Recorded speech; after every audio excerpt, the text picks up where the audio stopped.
Hey, this is Dr. Emma Fraser Pendleton, and I want to welcome you to Monday Mindset Reset. We'll be on every Monday at 9 a.m. to discuss those leadership personality qualities that can supersize your experience in the world as an entrepreneur, as a relationship coach, even if that's what you do, or any area of your life, because everything is about relationships. So we are so happy that you are with us. I'm wearing my Mindset Reset Intervention shirt and are elated that you are on the line with us. So, for the month of August, we're going to be talking about self awareness. What does that really mean? How do you know when you're aware? So, we're going to be covering in August self awareness, in September self regulation, in October motivation, in November, empathy, and in December, people skills. But today, I have a special presentation for my new listeners, and it's on the magic of charismatic leadership. Exactly what is that? We always hear, oh, that person is charismatic. And sometimes we wonder, what is that? What does that really mean? Well, folks, we're going to talk about charismatic leadership. This is Dr. Emma Fraser Pendleton on your Facebook Live. Now, have you ever gone and heard a speaker, whether it's in the place where you worship, whether you're going to a conference, whether you are on stage yourself, and someone will say, oh my goodness, you're so charismatic. And you walk away and you say, oh yes, I was, but you're not sure what you were. You're not sure what that means. Does that mean you're exciting? Does that mean that people get motivated when you speak? Is that some kind of mystery aura that you have about yourself? Well, folks, it's all of that, but we're going to kind of go into the details of exactly what the charismatic leader does. So, from a holistic perspective, let me tell you this. Charisma is the ability to motivate people, whoever you are talking to. It doesn't have to just be on the stage. It's when you motivate people so that they are inspired by your message because it resonates with them in the heart. They feel it. You know, it's often said that people will forget what you say, but they never forget how you make them feel. That is one of the magical qualities of being a charismatic leader. First of all, that word is difficult to say, charismatic. So it stems from the fact that when you approach your audience or you're in a conversation, communication, listening, eye contact, knowing the pain points of your audience. This is what makes charismatic leadership. Now, it is not just that you make people jump and shout or you make people really just connect with you. It's when you connect with them. The charismatic leader understands the needs of who they are talking to. They understand the needs of the audience. So you can have some charismatic qualities, but if you're off in your own zone and your audience or the person or the group that you're talking to says, oh, I know she was talking about something. I know he was describing something, but he didn't hit my pain points. He didn't talk about what I'm feeling. He didn't come from the perspective that I resonate to. So the charismatic leader understands the audience. Yes, the quality of being charismatic will always be with you, but it's the application that separates you from average to awesome. And you want to be awesome. Now, I've often been described as a charismatic leader or a charismatic speaker. That's what everyone always tells me. So that's why my interest is in this. What is this that people see in me? So I begin to ask people. They said, well, you really get me.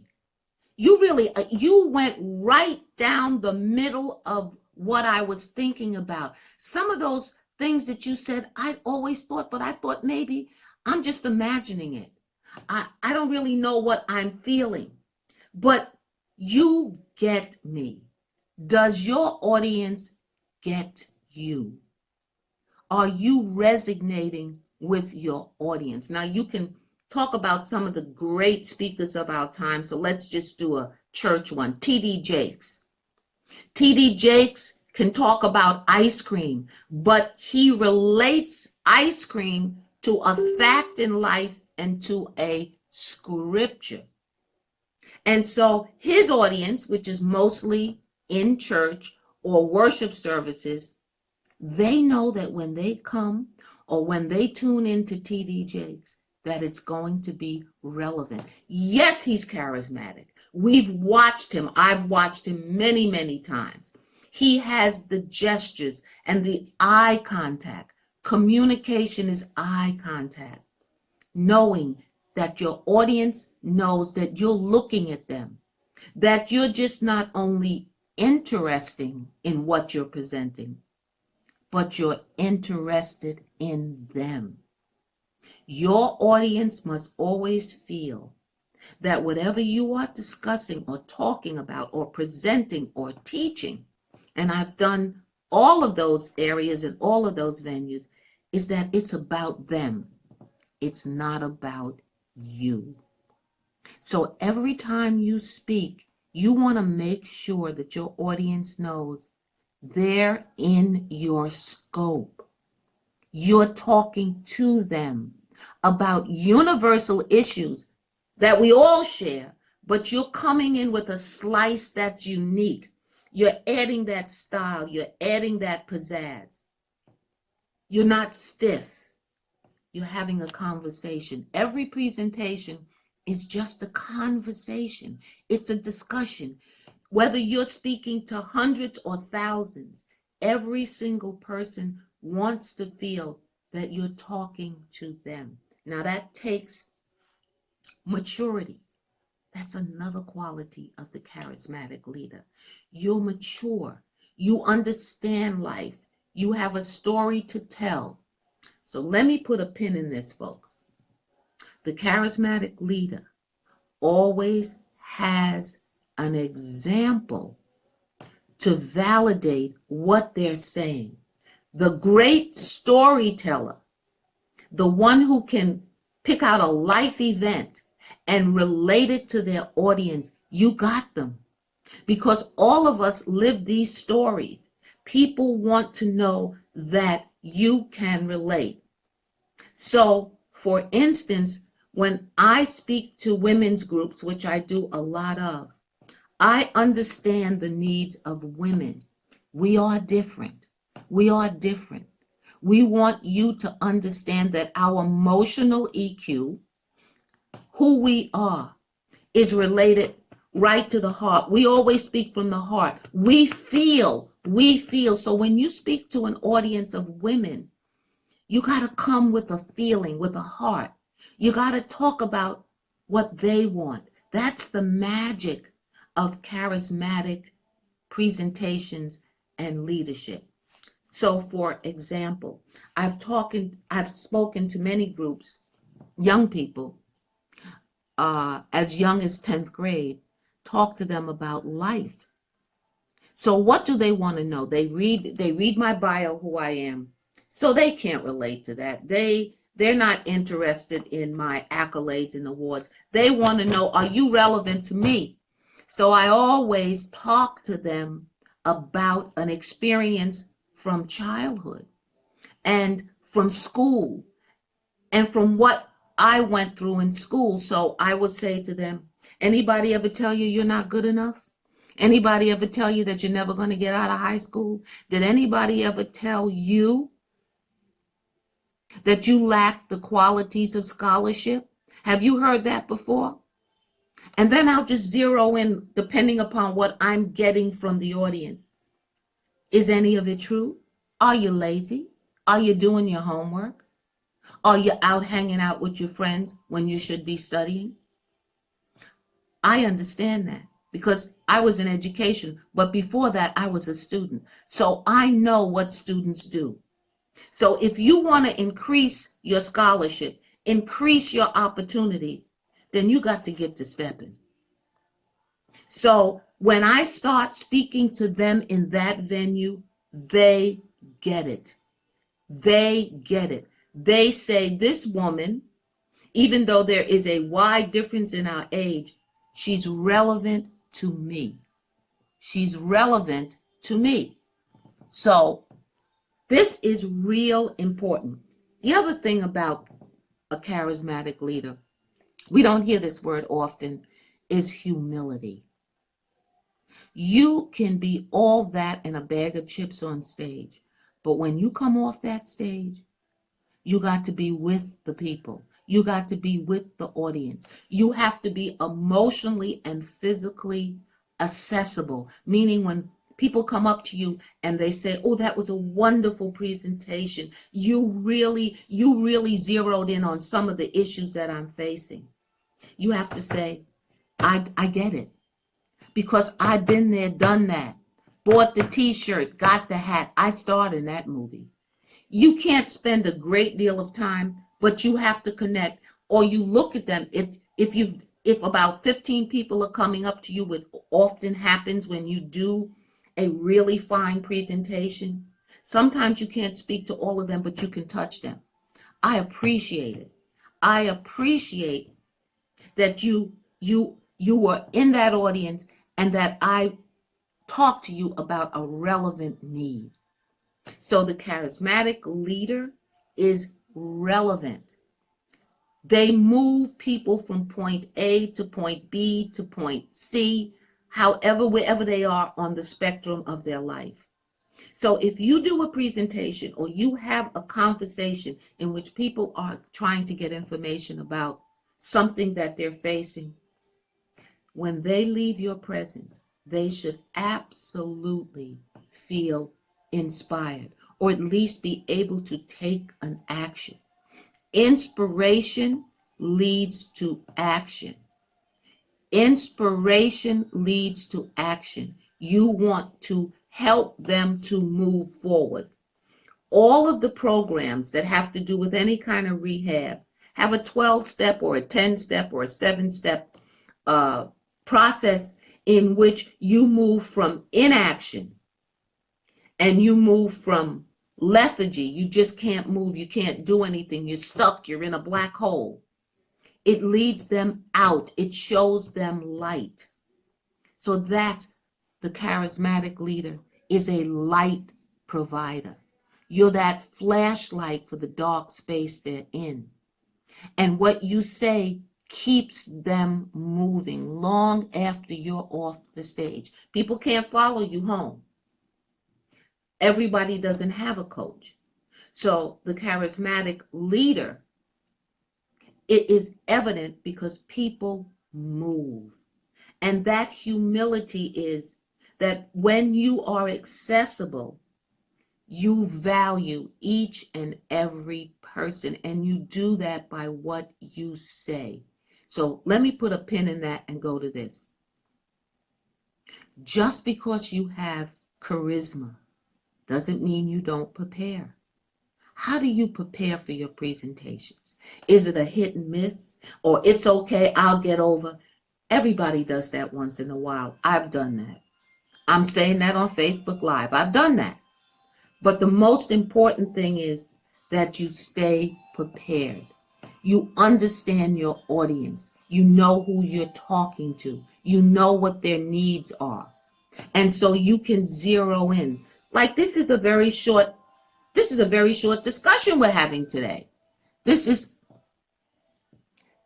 a very short discussion that we're having today about charisma. You could talk about this for weeks on end and talk about the quality, but we're doing just a snapshot. So I've got to zero in on the things that you need to be charismatic. The charismatic leader has compassion.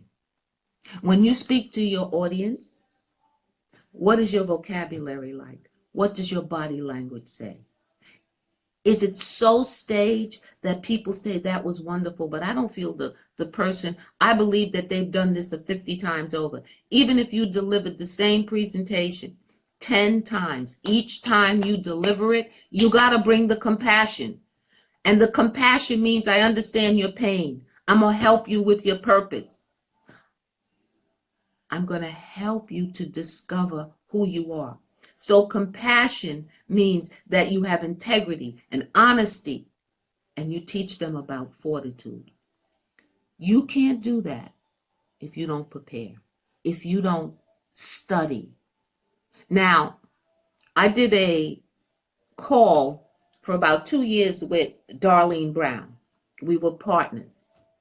And since I'm an educator, I always study for hours and hours and hours. And Darlene would get on the line. Sometimes she would be in her car and she would do a bang up job. So first I got annoyed and say, well, you didn't study.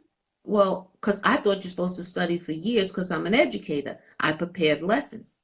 Darlene taught me something. She said, Emma, you've been to how many colleges? You've done this how many years? You gotta flow. You gotta flow. You got this. And so it took me a while to understand it because I always prepared. I always could deliver, but I always had tons of notes. So I learned, if Darlene is out there, kudos to Darlene, because she taught me to let go. It eased up my presentation. I could always deliver, but I was always studying up to the moment I always went on the stage, or I always did a conference call. But now I'm more relaxed with that. And so relax, folks. Preparation doesn't mean that you bring on frustration for yourself. Preparation does not lead to frustration, but you will be frustrated eventually if you don't prepare. So I'm going to say that again. Preparation should not lead you to frustration. Preparation should set you up to have some fun when you're talking. If you're not enjoying this process, if you're not enjoying talking to people, if you're not enjoying being in conversations where people just say, you know, you're just amazing, because you're relaxed. And if you're frustrated, you're not relaxed. So we want to go from frustration to fun, to finding the keys to what your audience needs. Substance is part of preparation. Folks, substance is important. You know what substance is? It's when you really understand your audience and you have content to support that. And when I was in college for many years, we had to go to the library. We had to get out books on the topic. We had to do bibliographies to reference what we were doing. You can now get on Google and find any topic. There is no excuse for not being prepared. I have Googled some of the strangest topics, and somebody's talked about it. Somebody has business on that.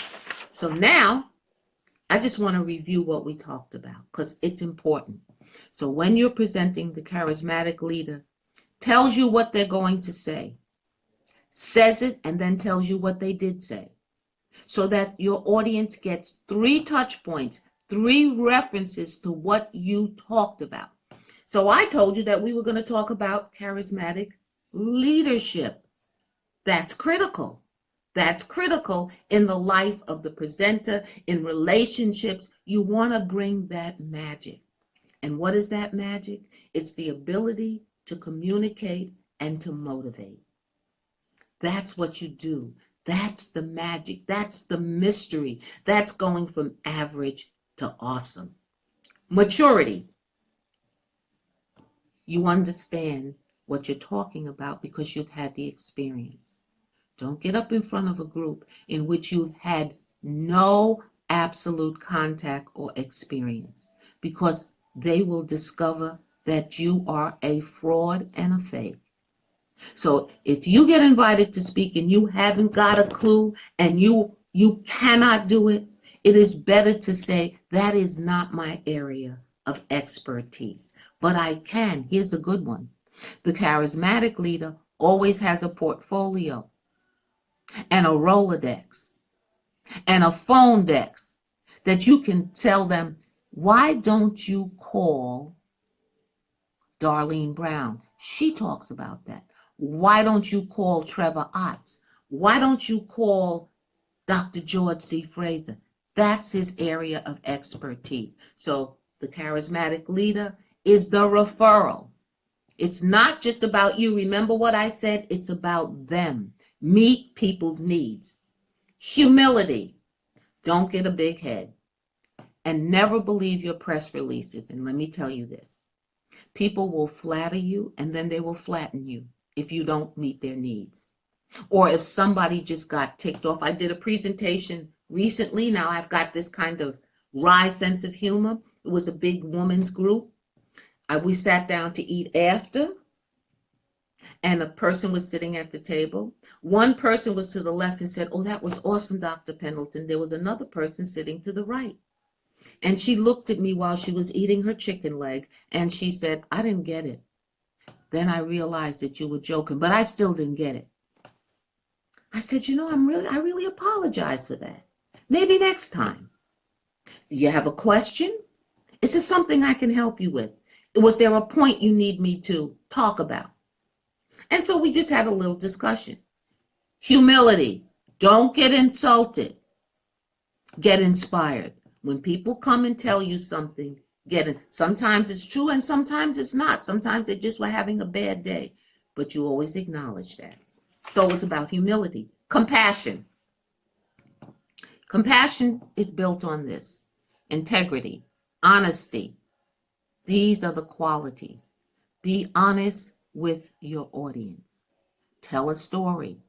Let them know that you've been there, done that, bought the t-shirt, got the hat, and starred in the movie. All of those things are true in my own life. So when I get up to speak to folks, or when I'm having a conversation and I'm relating to an issue, I'm honest. I say, I had that problem. Because often there is this misconception that if you're on the stage or if you're speaking, you're perfect. No, you're just flawed and delivered. Remember, you're just as flawed as everyone else. Your problem may not be their problem, but we all got issues. We all got baggage. We all got trouble and we all got trials. And we all wipe that face and come out with a smile, but we know what we've been through. So relate. When somebody says to you, "Oh, Dr. Pendleton or Dr. Jones or Dr. Smith, I'm experiencing this with debt." That's a big thing in society now, debt. You can say, if you've had the experience, "I've been there, done that. I filed foreclosure." Whatever the reality is that you're willing to share, remember this, folks.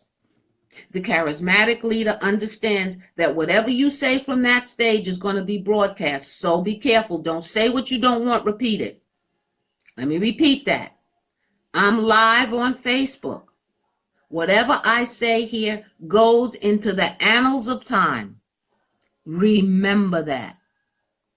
Be discreet, but be honest and be open and forthcoming. But choose that information carefully. Substance.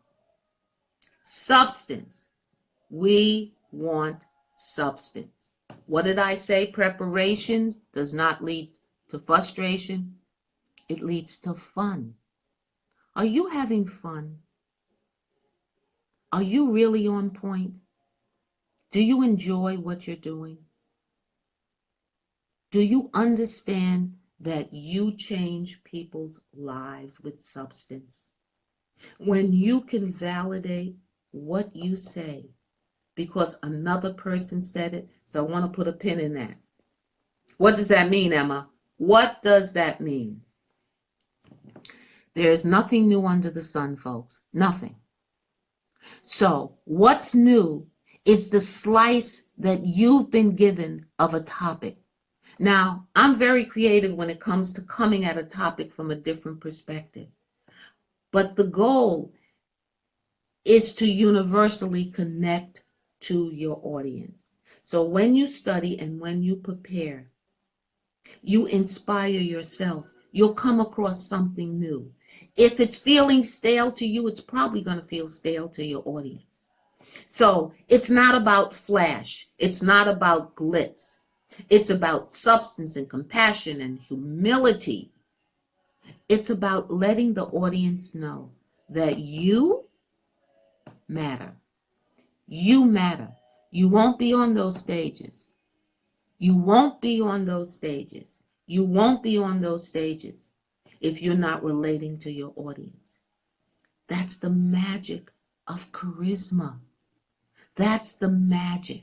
So yes, some people are more charismatic than others. That's absolutely true. But then some people are taller than others, and some people are shorter, and some people are heavier, and some people have long hair, and some people have short hair. This is the quality of being a human being. So if you feel like you don't have any charisma, like nobody ever said that to you, I ask you these questions. What have you done about it? Or have you just whined about it? Have you done something? Have you read up on what it means to inspire? So here's something you can do. And this is really critical. How do you find, hone, or build charismatic skills if you don't really have them? So let's talk about if you don't. If yours are on a scale of 1 to 10, you feel you're a 2. You read. Because in reading, you will find the vocabulary in the words and you will inspire yourself. Perhaps you're a pessimist and therefore you can't inspire anybody.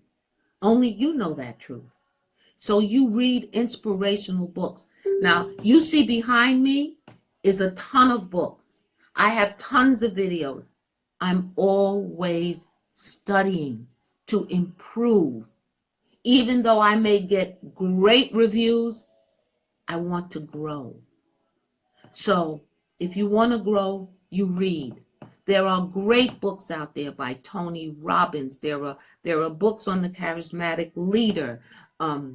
You really shouldn't be on the stage if you haven't read Stephen Covey's The 7 Habits of Highly Successful People. There's emotional intelligence, which this is going to kind of cover. But what is your emotional quotient? What are your qualities? And so you read. And just as important as reading, because you have to take time, you got to go somewhere and sit down. Some of us have so much in our life. You say, look, Emma, I don't have time. Then buy an audio book. You will never get in my car and not hear an audio. I got a stack of them because I call it my mobile university. I learned so much in my car. How many hours do you spend in your car? Taking people places, if you're a mom, or going to work, that drive to work, or going shopping and you got to go 50 miles to get that special dress. Have an audio. Mobile University. Name it after you. Let's say your name is Barry Jones. This is the university, the Mobile University of Barry Jones. Call it your name. Call it whatever you want. But you're grooving and you're moving and you're learning. You're grooving, you're moving, and you're doing. So I would absolutely say, if you get in your car and you are not listening to self-improvement, inspiration, motivational speakers, then you are missing a prime opportunity to add to your charismatic leadership qualities. Listen to how the presenters speak. Note in your head how you feel when you're listening to them. Now, the benefit of doing it in your car is, and I've done this, so I'm telling the truth. I'm being open. I can listen to one presenter for a month because I really want to get it. One of my favorite is Eckhart Tolle, The Power of Now. I listen to that all the time because it gets me grounded. But I've been listening to his meditation tape. I think I've listened to it 10 times. Once, don't do it. Once inspires me to go back the second time, the third time, the fourth. A really good audio is worth listening to because he's charismatic. He's not exciting in his presentation. He's very quiet, very low speaking, doesn't particularly have a great voice, but the content is so rich that you gain emotional weight just by listening to it. So to make that fun, I just want to say you can get a fat head from listening to Eckhart Tolle, and he's real cool. And then there's Tony Robbins. And you listen to Tony Robbins and you want to jump out of the seat of your car. Because he comes like a powerhouse. He comes like a lion roaring. So listen to different types of audios. And really take mental notes. Let me give you the benefit of the audio also. This is really amazing. If you listen to an audio repeatedly, you will actually be recording the information subliminally. This is what I mean. It's going into your head. You're in traffic, you're stopping for the light, you got to get out of the car, but the brain is always on. It's like a computer. So even though you may not be aware, you're listening to your favorite audio, leadership qualities, and suddenly you start thinking, oh my gosh, I got to do this, I got to get to this appointment, but the brain is still picking it up. The brain is magical. It's like the computer. All those windows, you can open up more than one window at one time. That's what the brain is. So if you really want to get it, listen to it repeatedly. You will be amazed. When I was studying for my principal and superintendent's exams and all of that, I would put it on at night and go to sleep because it's been proven that the brain records.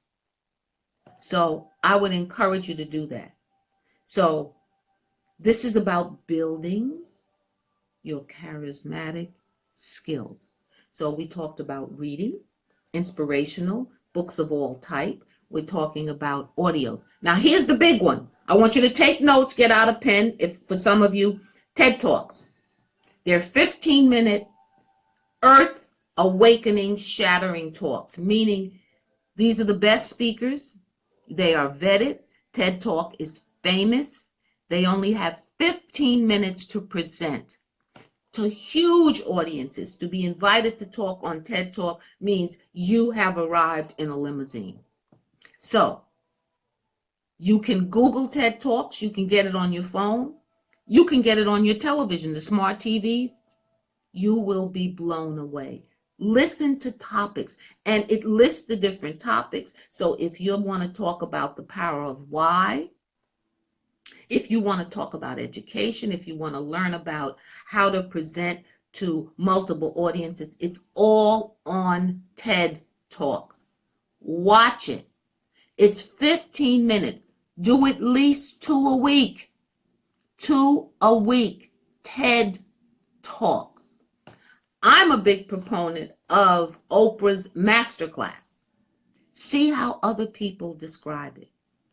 You are not in this alone. Not only will you be inspiring yourself, but you will be increasing your skills. You will be increasing your skills. So, it's TED Talks. It's reading. It's your mobile university. And ladies, if you're home during the day, or gentlemen, put a CD on. Like I have Alexa. She can do audiobooks. Leave it on.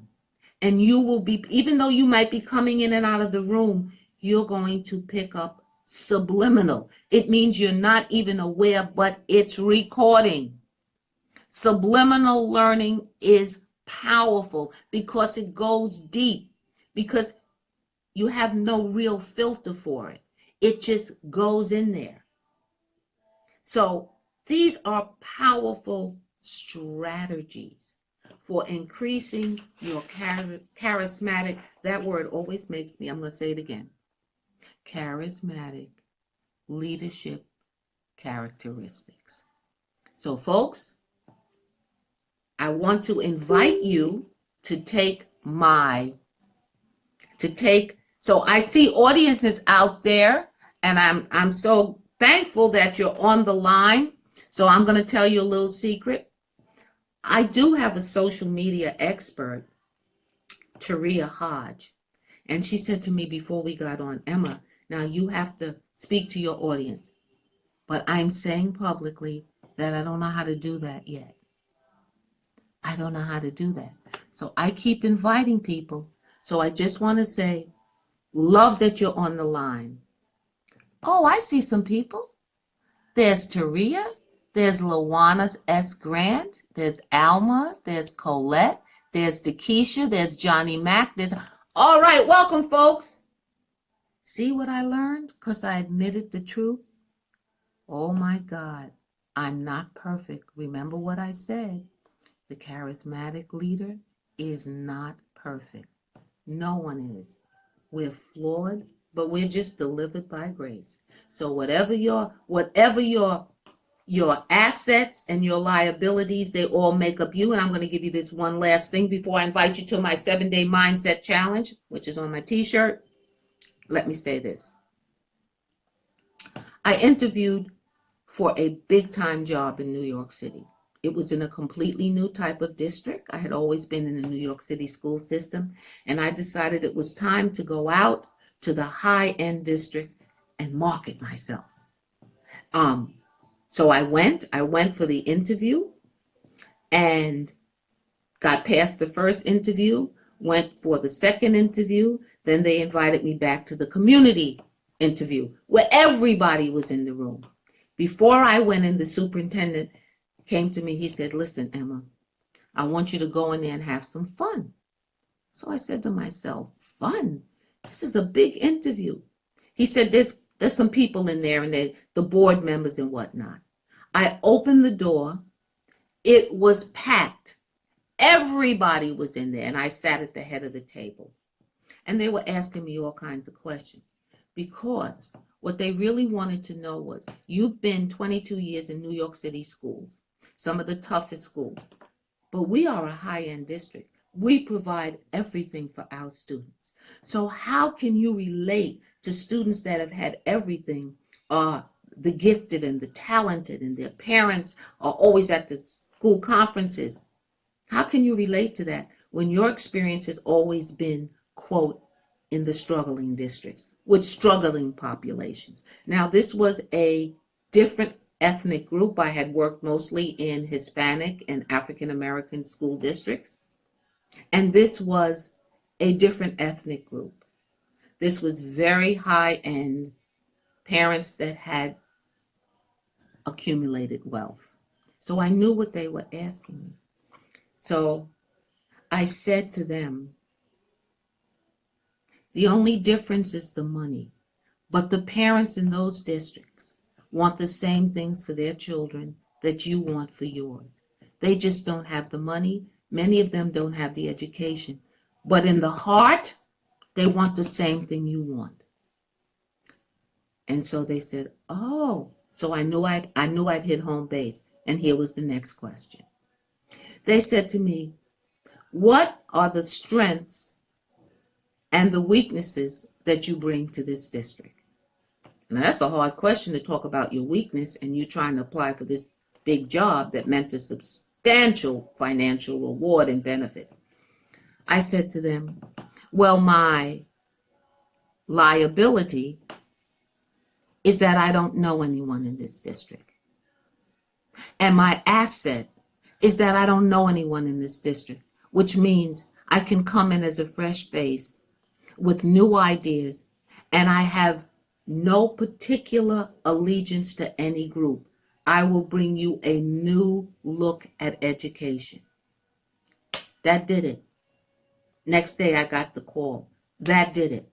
So I took my asset and my liability and I showed them. Asset, liability is that I don't know anybody in this district. Liability is that was the asset, and then the other one